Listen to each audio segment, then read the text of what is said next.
Patay matapos pagbabarilin sa loob ng minamaneho niyang sasakyan ng isang babaeng vice president ng kumpanya sa Caloocan. Sinundan umano ng mga suspect ang biktimang pauwi mula sa kanyang trabaho.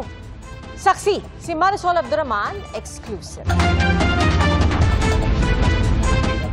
Nakaparada ang mga sasakyang ito sa loob ng subdivision sa Caloocan City dakong alas 6:30 kagabi nang bumangga sa mga ito ang isang dumating na kotse.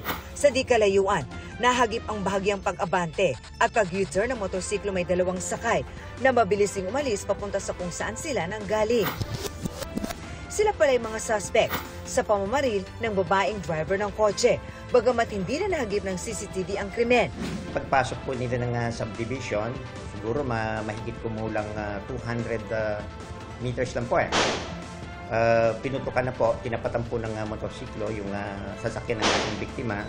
Patay ang 46 anyos sa biktimang vice president daw ng isang kumpanya na may kinalaman sa armored truck. Nagtamo siya ng tama ng bala sa iba't ibang bahagi ng katawan. 6 na basyo ng kalibre 45 ang na-recover ng mga otoridad sa crime scene. Sinabject na natin sa ballistic upang makumpara natin sa lahat ng shooting incident na nangyari dito sa nationwide po. Base sa investigasyon ng Caloocan Police, minanmanan ng mga suspect ang biktima.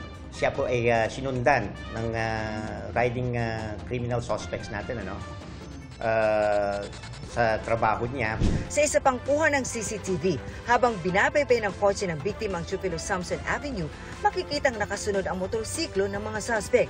Siya po talaga ang punterya ng mga suspects po natin.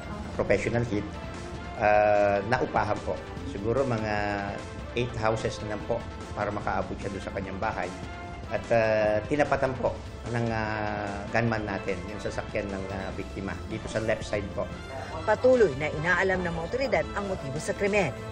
May person of interest raw ang Caloocan Police, pero hindi na muna sila nagbigay ng detalye habang patuloy na inimbestigahan ang krimen. Para sa GMA Integrated News, ako si Marisol Abduraman, ang inyong saksi. Mga kapuso, maging una sa saksi. Mag-subscribe sa GMA Integrated News sa YouTube para sa iba't ibang balita.